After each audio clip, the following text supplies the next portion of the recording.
ជំរាបសួរសួស្តីបងប្អូនទាំងអស់គ្នាស្វាគមន៍មកកាន់វីដេអូជីវវិទ្យាដែលនៅក្នុងវីដេអូនេះយើងនឹង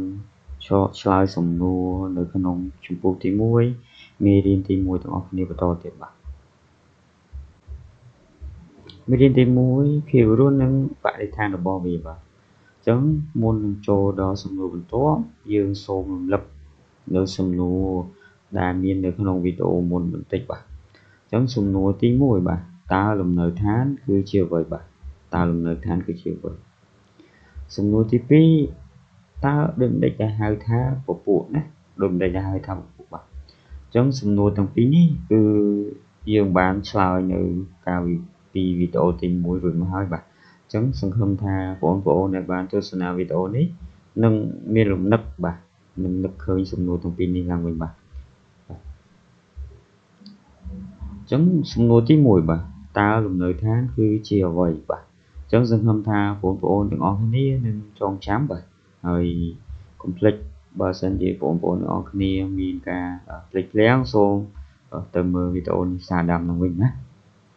បាទលំនៅឋានគឺជាទីកន្លែងណាផ្ដល់នៅវត្ថុផ្សេងៗដល់សារពាង្គកាយដើម្បីរស់នៅលូតលាស់និងបន្តពូជណារស់នៅលូតលាស់និងបន្តពូជបាទសារពាង្គកាយផ្សេងៗបាទជាទូទៅអាចមានលំនៅឋានផ្សេងគ្នាពីព្រោះដំណើរការរបស់ពួកវាគឺមិនដូចគ្នាទេបាទអញ្ចឹងសង្ឃឹមថាបងប្អូនទាំងអស់គ្នានៅចងចាំនៅសំណួរនេះបាទកាលពីវីដេអូទី1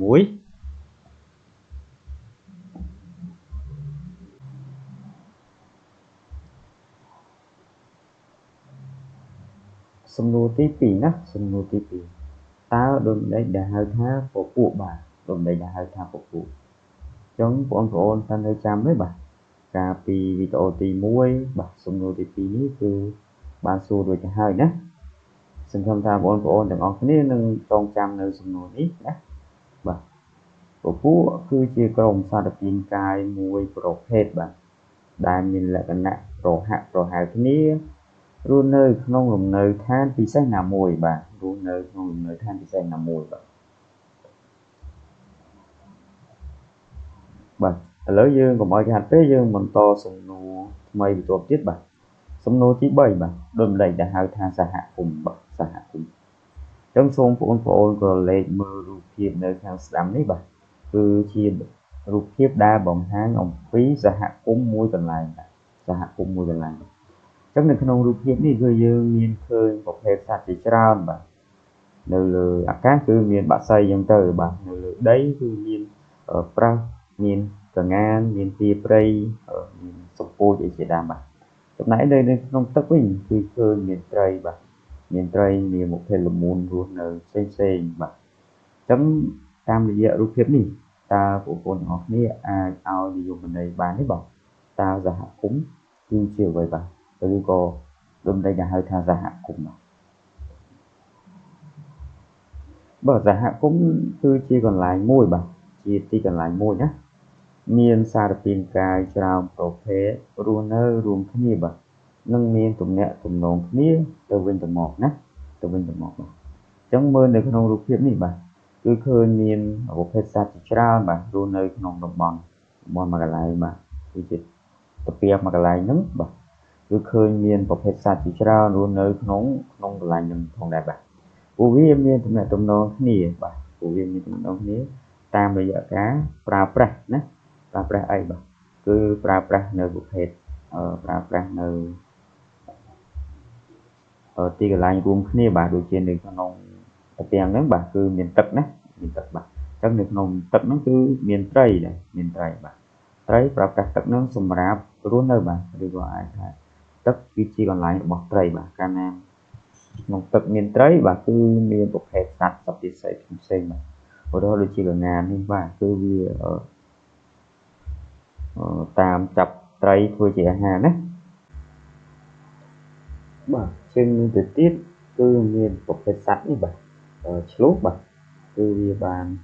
ប្រើប្រាស់ទឹកហ្នឹងបាទដើម្បីបំពេញតម្រូវការសរីរៈរបស់ពួកវាបាទគឺមានប្រភេទសត្វផ្សេងៗច្រើនទៀតគឺត្រូវការទឹកហ្នឹង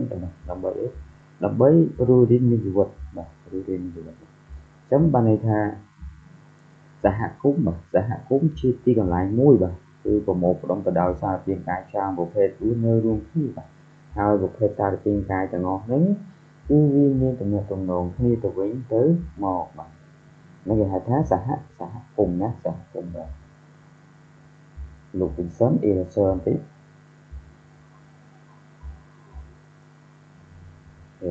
តោះ